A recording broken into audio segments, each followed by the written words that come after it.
About 30 minutes ago, the Bureau of Labor Statistics released the Producer Price Index for January, giving investors a fresh look at wholesale inflation.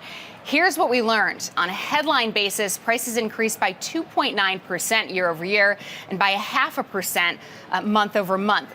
Both of those numbers are noticeably above economists' estimates. Meanwhile, core PPI, which excludes the volatile food and energy sector, that came in hotter than expected as well. Core PPI rose by 3.6% year over year and by 0.8% month over month.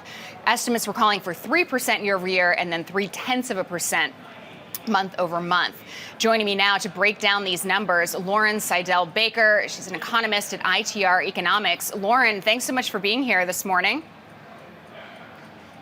Thanks. Great to be here. So I want to get your reaction to this PPI report. I should note PPI is usually not that market moving, especially compared to CPI, but definitely moving the market as it looks this morning. We still have about a half hour to go before the opening bell. What stands out to you, aside from the fact that inflation at the producer level is running hot?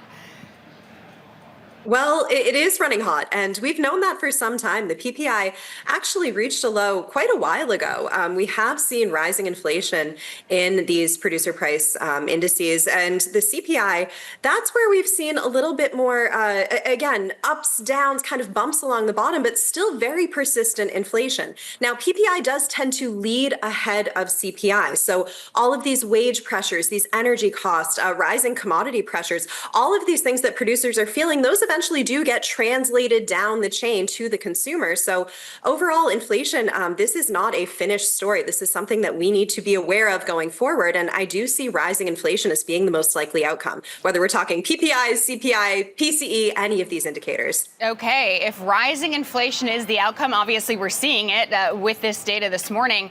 How high can we expect it to get? And what's keeping it not just sticky, but reaccelerating?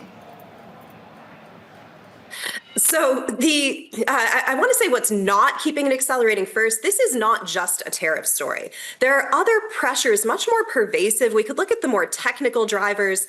We think of like the velocity of money. Treasury issuance is one that I'm tracking, money supply overall. But from a more understandable level, as I mentioned, the labor market's still relatively tight. So all of these wage pressures, they're not building as much as they had been a couple of years back, but there's still really a pressure that a lot of firms are dealing with. The energy side of things, that's where we really see an increased driver. Not so much on the gasoline side of things. Oil prices are relatively well contained, but electricity costs with data centers going in more and more places, that's really putting upside pressure on the grid that we just don't have the supply really to meet. So I see these pressures as not going away anytime soon, despite what's happening with, say, a court case leading to tariff relief potentially. These are much, much more pervasive. I don't think, however, that we're getting back to those highs that we saw this most recent kind of 2021-23 cycle. We're looking at the consumer price index probably topping 3% this year, but not reaching the near double-digit rates that we saw a few years back. But 3% is still far from the Fed's 2% target. So how difficult of a position does this put the Fed in? I was taking a look at the CME FedWatch tool. Seems like the expectation is still for a rate cut in June, but it's almost 50-50 at this point. Yeah, those market expectations are really losing steam for a June cut. I think we are absolutely on hold for at least a few more months of data. Really, the two forces being opposed here, the two sides of their dual mandate. On the labor market side of things, due to immigration trends, immigration policy coming from this administration, we might not need such a break-even level of job creation. So that unemployment rate, it's still relatively low. As I said before, the labor market, especially in key skilled areas, is very, very tight for a lot of companies. So I know it feels like a tale of two cities. If you're a job seeker out there, you might not feel this trend as much, but some of the dislocations, they're not representing a severely loosening or significantly loosening labor market. So with the labor side relatively well in hand, if inflation does start to rear its ugly head again, I think that keeps the Fed on hold for a while. And if inflation does in fact rise, again, we at ITR Economics are expecting the next few years to be kind of between that 2 to 4% range on a CPI basis. That could keep the Fed on hold for much longer. It could even make future rate moves go to the upside rather than to the downside with rate cuts. What is your expectation right now? Are you expecting rate cuts this year, and how many, if so? We might get another one or two. That's really not going to move the needle on a lot of things from a kind of producer side of the equation. But I really see by year end, I think we will in fact be talking about rate hikes, not further rate cuts. Whether we get those last couple of cuts, the bond market is not pushing through the full amount of Fed rate cuts onto actual borrowing costs. So for businesses, I think it's something of an academic exercise to say, will we get another 25 basis points, even 50 basis points? If that isn't moving the needle on their borrowing costs, certainly on government bonds, on say mortgage costs for consumers, it isn't really going to do too much work for the economy overall. So sticking with inflation, and then I do want to go back to the job market. You talk about the producer price index being sort of a forward-looking indicator. This is inflation really at the seller level versus the buyer level. If that does pass through, what does that mean for prices for everyday Americans as we think so much about affordability and, having to be pretty choiceful with our spending?